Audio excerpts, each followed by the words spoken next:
Oke leleku, gimana kabarnya? Sehat semua kan? Nah, di sini saya akan menceritakan cerita horor yang berjudul Pendakian Malam Satu Suro. Kisah empat pemuda yang mendaki ke Gunung Semeru dengan tujuan menikmati keindahan alam pada malam satu suro. Namun siapa sangka karena waktu yang kurang tepat dan kesalahan fatal, salah satu di antara mereka membuat mereka mengalami teror dan hal-hal mistis di luar nalar. Bahwasanya orang Jawa percaya malam satu suro itu merupakan gerbang gaib. Nah, di mana pada malam tersebut makhluk halus akan keluar untuk berpesta bahkan mencari tumbal. Oleh karena itu, pada malam tersebut manusia dilarang keluar, guys. Nah, bisakah keempat pemuda tersebut turun dari gunung dengan selamat? Nah, sebelum cerita dilanjut, deketin kopi, cari tempat yang nyaman, dan ajak teman supaya nggak takut. Kita lanjut ceritanya. Perjalanan dimulai dengan empat pemuda tadi yang bernama Randy, Agung, Firman, dan Jaka. Ren, minggu besok ada acara nggak? Tanya si Agung. Mereka berdua sedang berjalan menuju parkiran untuk pulang karena jam kerja sudah habis. Pri gua, lu kan tahu kalau libur gua cuma rebahan sama main game doang. Jawab si Randy, guys. Santai sembari mengisap rokok di tangannya. Muncak yuk. Udah lama nih kita nggak muncak. Mumpung seninya tangga merah, ujar Agung. Ayo aja muncak. Kemana nih kita? Tanya Randy, guys. Semeru aja yang deket dari sini. Lagian kan empat waktunya cuma 2 hari. Jawab Agung, tak kalah antusias. Semasa kuliah mereka memang sering mendaki bersama. Hanya saja setelah bekerja mereka sibuk dengan pekerjaan masing-masing. Sip, kita ajak Firman sama Jaka juga nanti malam. Kita kumpul di base camp. Base camp yang mereka maksud adalah pos ronda, tempat anak-anak muda seperti mereka nongkrong di malam hari sekedar untuk merokok atau bersandar gurau. Oke, jawab Agung. Mereka pun berjalan terpisah menuju ke kendaraan masing-masing dan bergegas pulang. Sore berganti malam. Tak lupa Agung menghubungi Firman dan Jaka untuk berkumpul di base camp. Kini keempat pemuda tersebut telah berkumpul di tempat yang mereka sebut base camp itu. Man, Jak, lu ikut kan? Tanya si Randy. Ayo, yuk Firman. Lu Jak? Siap, ujar Jaka. Oke, untuk barang yang kurang kita bisa sewa dan untuk logistik kita bisa beli di pasar dekat base camp. Instruksi Agung. Sudah biasa setiap pendakian mereka, Agunglah yang akan mengurus segala sesuatunya. Sedangkan yang lainnya tinggal terima beres dan hanya mengurus untuk keperluan pribadi masing-masing. Karena semasa kuliah dulu Agung adalah ketua Mapala, jadi semuanya dia percayakan pada Agung dan sudah pasti beres. Untuk pemberangkatan kita kumpul di rumah Jaka. Jam 5 pada semua udah harus kumpul. Biar sampai base camp gak terlalu siang. Gimana Jak? Lu gak keberatan kan? Kita berangkat dari rumah lu? Tanya Agung. Gak masalah gua, jawab Jaka nih. Hari ini adalah hari Kamis. Jadi mereka masih punya 2 hari untuk menyiapkan keperluan pendakian. Hari berganti hari yang ditunggu-tunggu pun tiba. Sejak pukul 5 pagi, Randy dan Agung sudah berada di rumah Jaka. Firman kok belum datang juga ya? Coba lu telepon Gung. Titah Randy nih. Apa dia kesiangan ya? Ujar Agung tuh. Masih menempelkan benda pipih di telinganya. Jaka, dia masih menjalankan ritual paginya. Karena saat Randy dan Agung datang, dia juga baru bangun. Untungnya semua barang bawaan sudah ia siapkan sejak malam. Sementara di pinggir jalan, Firman sedang mendorong motornya yang tiba-tiba kempes. Ia berniat kembali ke rumahnya untuk mengganti motor tersebut dengan motor ayahnya.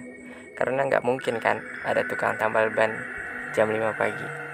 Mau tidak mau dia harus putar balik. Belum lagi dia akan kena omel Randy dan Agung karena terlambat. Sebenarnya hatinya mulai nggak enak dengan kejadian ban kempes barusan. Seperti sebuah firasat nih bahwa akan terjadi sesuatu di atas gunung nanti. Tapi semua persiapan sudah matang, tak mungkin dia akan membatalkannya begitu saja. Untungnya jarak rumah Firman dan Jaka nih tak terlalu jauh. Hingga 20 menit kemudian Firman sudah sampai di rumah Jaka dan disambut oleh ketiga temannya dengan barang bawaan masing-masing. "Man, kok jam segini baru sampai? Lu kesiangan ya?" tanya si Randy sembari mengangkat tas keris ke punggungnya. "Gua gak kesiangan, tapi ban motor gua kempes. Paksa dah gua balik ganti motor," jawab Firman seadanya. "Karena memang itu yang terjadi." "Lah, emang semalam gak lu cek lagi?" tanya Randy lagi nih. "Ya udahlah, jangan banyak ngobrol, keburu siang. Kita sampai base camp," ujar si Jaka menengahi. Akhirnya mereka berangkat jam 5.30 dengan menggunakan 2 sepeda motor. Agung membawa Randy dan Firman membawa Jaka. Di perjalanan tak ada kejadian apapun. Mereka tampak bersemangat sembari menghirup udara pagi hari yang sejuk. Hingga 2 jam kemudian mereka sampai di pasar tradisional dekat base camp untuk membeli logistik. Sampainya di parkiran, mereka berpencar untuk menjalankan tugas masing-masing. Agung mengajak Randy untuk menemaninya berbelanja sayur dan bahan makanan yang mereka perlukan ke dalam pasar. Jaka bertugas untuk membeli refs, gas, portable ke minimarket di seberang pasar. Sedangkan Firman bertugas menjaga barang bawaan di parkiran. Nah, saat Firman sedang duduk di motor dan seorang kakek-kakek berbaju lusuh bahkan tak memakai alas kaki menghampiri Firman. Ia menatap Firman dengan tatapan tajam. Sontak Firman kaget karena ia tak melihat dari arah mana sang kakek muncul. Dia pun merogoh saku celana, mengambil uang pecahan 5.000 dan menyodorkan pada kakek tersebut karena penampilannya yang mirip pengemis. Namun sang kakek hanya bergeming dengan mata yang masih menatap tajam. "Kakek, kenapa menatap saya seperti itu?" tanya Firman. Pasalnya ia tak punya salah, bahkan tak pernah bertemu kakek itu. "Lungo sekang kene," ketus sang kakek menggunakan bahasa Jawa yang artinya pergi dari sini. Ia pun pergi meninggalkan Firman yang masih bertanya-tanya tentang maksud ucapan kakek tersebut. "Kenapa kakek itu menyuruh saya pergi?" teriak Firman. Karena penasaran, ia pun berniat mengajak kakek-kakek itu, tapi saat akan melangkah, ia dikejutkan oleh panggilan Jaka. "Mau kemana lu, Man?" tanya Jaka yang baru datang dari minimarket. "Oh enggak, tadi ada kakek-kakek yang kayak pengemis aneh banget." "Udah dapet gasnya?" tanya Firman, mengalihkan obrolan. Walaupun tak bisa dipungkiri bahwa perasaan tambah gak enak. "Udah nih," jawab Jaka sembari mengangkat plastik belanjaannya. Sementara di dalam pasar, Agung dan Randy sudah hampir selesai dengan tugas mereka. Hanya tinggal menghitung jumlah barang yang mereka beli. "Banyak sekali belanja ya?" tanya penjaga toko yang melayani mereka. Memang kali ini dia membeli banyak bahan makanan seperti sosis, nugget, bakso, beras, minyak mie instan, dan lain-lain. Belum lagi sekresek sayuran yang ditenteng Randy, karena ia tahu porsi makan teman-temannya yang mirip seperti kuli. Walaupun mereka hanya berniat untuk mendaki 2 hari, 1 malam saja, tapi Agung membeli lebih banyak bahan makanan, bahkan bisa sampai untuk 3 hari ke depan, untuk cadangan. "Iya bu, buat persiapan muncak ke Gunung Semeru nanti," jawab Agung. "Hah? Beneran mau muncak hari ini?" tanya penjaga toko tersebut masih tercengang. "Nanti malam kan malam 1 suro, Dek," ujarnya lagi. Mereka berdua kaget dengan ucapan pelayan toko tersebut. Di sini malam 1 suro dipercaya sebagai gerbang gaib, di mana malam ini seluruh makhluk halus akan keluar untuk berpesta, bahkan untuk mencari tumbal. Oleh karena itu masyarakat dilarang keluar saat malam 1 suro, ujarnya lagi. Agung dan Randy bukan tak tahu pasal malam 1 suro, bahkan sudah bukan rahasia umum lagi bagi para pendaki seperti mereka tentang malam 1 tersebut. Tapi mereka Kalau libur tanggal merah besok adalah libur 1 Muharram atau Tahun Baru Islam, yang artinya malam ini adalah malam 1 Suro. Iya Bu, saya tahu. Dustanya. Saya dan teman-teman saya hanya ingin melihat keindahan alam saja Bu, tidak punya maksud lain, ujar Agung menepis semua pikiran buruknya dan mengalihkan pikiran agar lebih positif. Yo wes, hati-hati le, banyak berdoa minta perlindungan sama Gusti Allah, ujar pelayan toko menasehati. Iya Bu, saya akan mengingat nasihat Ibu. Jadi berapa semuanya Bu? Tanya Agung mengalihkan pembicaraan. Sek, tak hitung dulu. Pelayan toko tersebut lalu menghitung belanjaan Agung sembari memasukkannya ke dalam plastik. Kayaknya kita harus pikirkan perkataan ibu-ibu tadi deh Gung. Dia ada benarnya juga. Malam 1 Suro itu malam sakral buat mereka, ujar Randy dengan raut wajah yang was-was. Udahlah, jangan terlalu dipikirin. Tujuan kita kan buat refreshing, bukan yang lain. Positif aja. Lagian juga perpisahan kita udah mateng. Persiapan kita udah mateng dan udah sampai sini. Gak mungkin kita batalin gitu aja, jawab Agung yang tak ingin temannya berpikiran yang tidak-tidak. Ya udah, gua ngikut lu aja Gung. Tapi jangan kasih tahu Firman dan Jaka tentang hal ini. Takutnya mereka jadi ikutan was-was kayak gua, timpal Randy. Agung menganggukkan kepalanya, tanda mengerti. Ia tak mau banyak bicara lagi karena mereka sudah hampir sampai di pikiran pun. Agung menganggukkan kepalanya, tanda mengerti. Ia tak mau banyak bicara lagi karena mereka sudah hampir sampai di parkiran. Punjaka dan Firman sudah melihat mereka datang. Mereka segera melanjutkan perjalanan ke base camp, yang hanya butuh waktu sekitar 15 menit dari pasar ini. Rencananya mereka akan mendaki via base camp Ranupani, jalur favorit para pendaki Gunung Semeru. Waktu tempuh dari Ranupani menuju puncak diperkirakan memakan waktu 10-13 jam, tergantung fisik para pendaki. Itu pun jika tidak ada badai. Tak jarang para pendaki yang memutuskan untuk kembali ke base camp karena cuaca yang tidak mendukung. Jam 8:30, mereka berempat sampai di base camp Ranupani. Mereka tak langsung menuju pos registrasi, tapi memilih packing ulang barang bawaan mereka. Setelah setengah jam berlalu, mereka akhirnya menyelesaikan packing dan berlalu menuju pos pendaftaran. Kemudian melakukan registrasi, mengisi data diri, dan meninggalkan nomor telepon yang bisa dihubungi. Tak lupa mereka meninggalkan KTP mereka masing-masing. Menurut informasi dari pihak Basecamp, baru ada kelompok mereka yang mendaftar hari ini, dan 2 kelompok yang masih berada di atas dengan jadwal turun sore ini.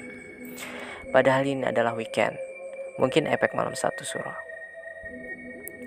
Setelah semua selesai, mereka pun memulai perjalanan mereka. Tak lupa mereka berempat melakukan doa bersama di depan gapura yang dipimpin oleh Agung. Dan perjalanan dimulai. Perjalanan dimulai dari jalur landai dengan perkebunan penduduk di sisi kanan dan kirinya. Mereka masih bisa melihat beberapa rumah milik warga yang berada di pinggir jalur. Kemudian jalur sedikit menanjak menuju jalan setapak dan melimpir ke lereng bukit. Dengan Agung sebagai leader ataupun pemimpin kelompok, diikuti oleh Firman, kemudian Jaka dan Randy sebagai sweeper. Mereka menikmati perjalanan dengan udara yang sejuk khas pegunungan. 1 jam mereka berjalan. Akhirnya mereka sampai di pos 1. Mereka beristirahat sebentar, sekedar untuk menyalakan sebatang rokok dan melepas dahaga. Udah lama gak muncak, jalan segini aja udah berasa ini kaki, ujar si Randy, yang memang jarang berolahraga ketika hari liburnya. Dia lebih memilih untuk rebahan dan bermain game. Kirain kaki gua doang yang gak bersahabat, ujar Jaka sembari duduk berselonjor di sisi Randy, diikuti oleh Agung dan Firman sambil meluruskan kaki mereka. Mengingat belum ada makanan yang masuk perut sejak tadi pagi, akhirnya mereka memutuskan untuk memakan cemilan dan roti yang dia beli di pasar. Sewaktu dia menunggu, Agung dan Randy berbelanja. 15 menit sudah cukup untuk mereka melepas penat dan mengganjal perut mereka masing-masing. Sebelum mulai perjalanan, Firman berniat untuk buang air kecil di WC yang disediakan di pos 1. Namun saat dia hendak masuk ke dalam WC, ujung matanya melihat seperti ada yang mengawasinya. Sontak dia kaget dan langsung menengok ke arah orang tersebut. Namun dia tak bisa memastikannya karena kejadian hanya beberapa detik. Dan orang tersebut langsung menghilang di balik pohon. Kenapa orang itu mirip seperti kakek-kakek yang tadi di pasar ya? Tapi penampilannya kok beda, lebih bersih dan rapi. Semoga aja cuma halusinasi gua doang, ujarnya dalam hati. Firman hanya menggidik ngeri dan langsung masuk ke dalam WC dan menyelesaikan niatnya. Ia pun segera keluar meninggalkan WC untuk kembali bergabung dengan teman-temannya. Firman tak menceritakan apapun kepada teman-temannya tentang apa yang ia lihat, dan lebih memilih untuk mengajak mereka melanjutkan perjalanan. Kemudian mereka melanjutkan perjalanan dengan posisi seperti semula. Jalur dari pos 1 menuju pos 2 masih terbilang landai, dan hanya butuh waktu sekitar 40 menit untuk sampai pos 2. Di sini mereka tak beristirahat dan memilih melanjutkan perjalanan menuju pos 3. Mereka menikmati perjalanan dengan saling bersenda gurau agar perjalanan tak terlalu terasa lelah. Di tengah perjalanan menuju pos 3, tiba-tiba Jaka meminta izin untuk buang air kecil. "Gung, gue kebelet nih, tunggu ya," ujar Jaka.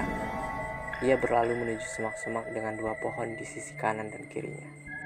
Bahkan lebih mirip seperti gapura karena ukuran keduanya yang cenderung sama. "Oh, oke Jak." Agung dan kedua temannya berhenti dan duduk di pinggir jalur untuk menunggu Jaka sembari istirahat. "Semoga aja ada kelompok lain yang naik hari ini, biar gak cuma kelompok kita doang yang muncak malam ini," ujar Firman. Mengingat hanya tinggal 2 kelompok yang masih di atas dengan estimasi turun nanti sore. "Iya nih, gue juga mikir gitu," timpal Randy.